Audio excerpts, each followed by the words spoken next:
Église de Pentecôte de Drummondville, bonjour. Puis là, j'espère que Mathieu a remarqué, mais j'ai essayé de pas... j'ai essayé de pas... j'ai essayé ça.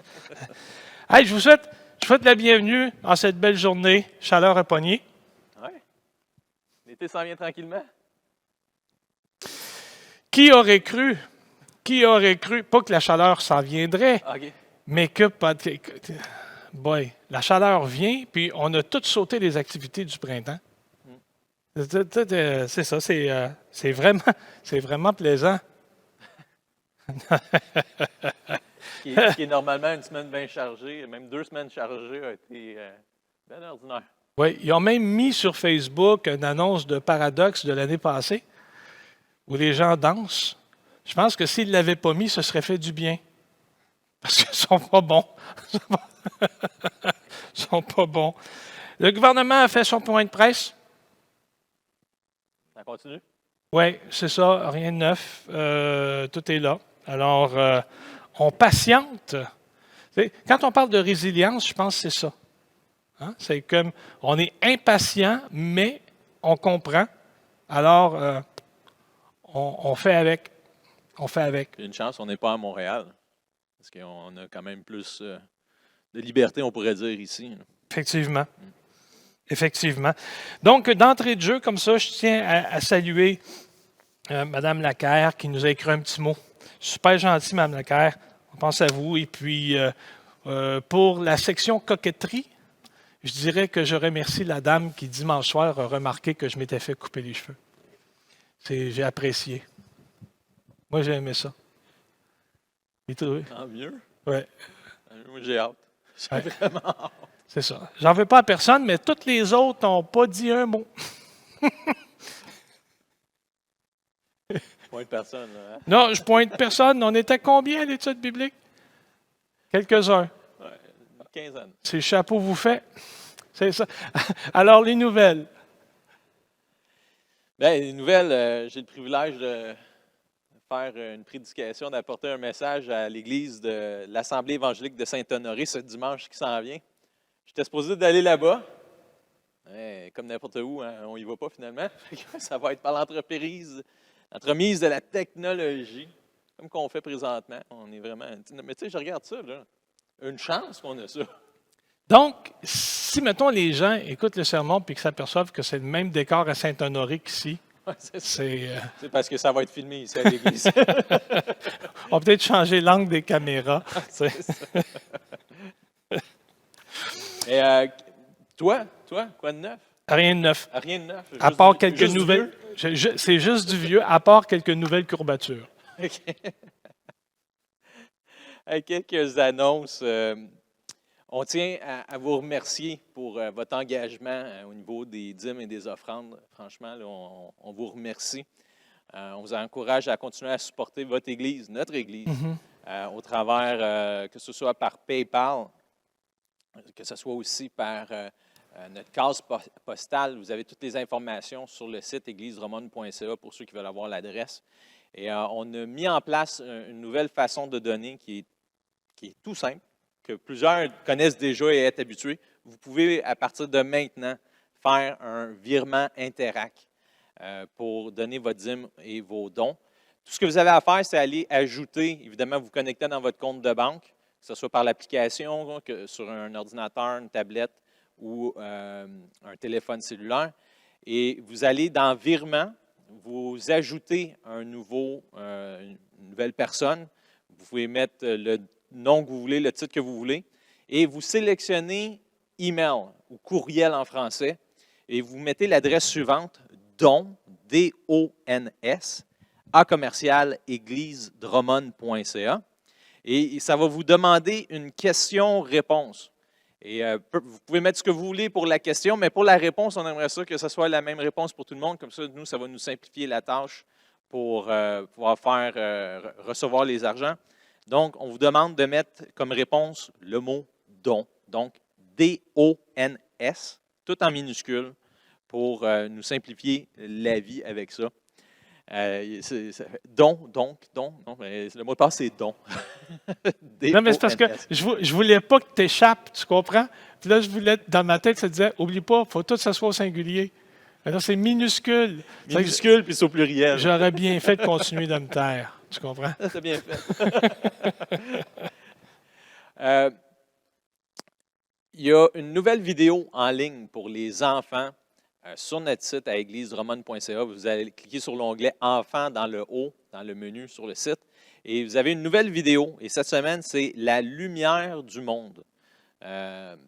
Comme on vous a déjà expliqué, on fait des messages pour vous à tous les dimanches. Et les enfants, bien, c'est la même chose. Le district du Québec nous fournit des vidéos avec Philou, qui est Philippe Chassé, qui nous fait des vidéos à toutes les semaines. Et on vous encourage, parents, à prendre un temps avec vos enfants, à regarder la vidéo. Il y a même des liens pour vos enfants d'âge préscolaire et scolaire pour pouvoir amener ça encore plus loin avec eux. C'est important d'investir dans leur vie et c'est un bon moment présentement à le faire aussi. On vous rappelle qu'il y a toujours les études bibliques le dimanche soir à 18h. Ceux-ci, évidemment, se font en ligne par Internet. Et encore une fois, vous allez sur égliseromane.ca, vous cliquez sur l'onglet « Études bibliques » dans le haut du site, ce qui va vous ouvrir l'application Zoom si vous l'avez déjà installée. Et ce dimanche, on termine la lecture dans Apocalypse. Donc, on continue là-dedans. Oui. Quand les gens ont demandé l'étude biblique, ils ont dit on aimerait ça, pasteur, vous fassiez ça sur l'Apocalypse. Puis là, évidemment, je dis toujours, puis je ne devrais pas le dire, mais je le dis. Je dis, ah bon, encore une fois, vous allez être déçus. Hein, parce que quand on fait une étude biblique sur l'Apocalypse, c'est absolument pas les sujets. On ne traite pas des sujets que les gens veulent. On traite du livre de l'Apocalypse. Hein. Puis là, bien, effectivement, ça a été le cas. Les gens ont dit on va passer vite sur l'Apocalypse. On aimerait mieux traiter des sujets eschatologiques, donc de ce qui touche la fin des temps. Alors, ça va venir après. Ça va venir après. On va terminer la lecture du livre de l'Apocalypse, puis on va passer au sujet doctrine sur la fin des temps après ça. C'est tout pour moi. C'était tout pour vous? Ben oui. Bon, alors j'enchaîne. Dans l'Épître de Paul aux Romains, 13e chapitre, à partir du verset 8. Paul, l'Épître aux Romains, 13e chapitre, verset 8 et suivant. Il dit « Ne devez rien à personne, si ce n'est de vous aimer les uns les autres. Car celui qui aime l'autre accomplit la loi. » Et l'apôtre Paul explique. Hein, celui qui aime l'autre a accompli la loi. En effet, le commandement « Tu ne commettras pas d'adultère, tu ne commettras pas de meurtre, tu ne commettras pas de vol, tu ne désireras pas. » Et tout autre commandement se résume dans cette parole « Tu aimeras ton prochain comme toi-même. » L'amour ne fait pas de mal au prochain. L'amour est donc l'accomplissement de la loi. D'autant que vous savez en quel temps nous sommes. C'est bien l'heure de vous réveiller du sommeil, car maintenant le salut est plus proche de nous que lorsque nous sommes venus à la foi. La nuit est avancée, le jour s'est approché. Alors rejetons donc les œuvres des ténèbres et revêtons les armes de la lumière. Comportons-nous convenablement, comme en plein jour. Là, il y a une parenthèse, sans orgie ni beuverie, sans luxure ni débauche, sans dispute. Ah, OK, là, ça nous rejoint plus. Sans dispute ni passion jalouse, mais revêtez le Seigneur Jésus-Christ et ne vous préoccupez pas de la chair pour en satisfaire les désirs.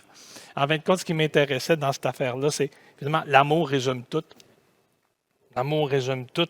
Et puis, il dit, c'est l'heure de nous réveiller, parce que le salut est plus proche maintenant qu'il ne l'était. Puis, surtout quand on se considère les temps où on vit.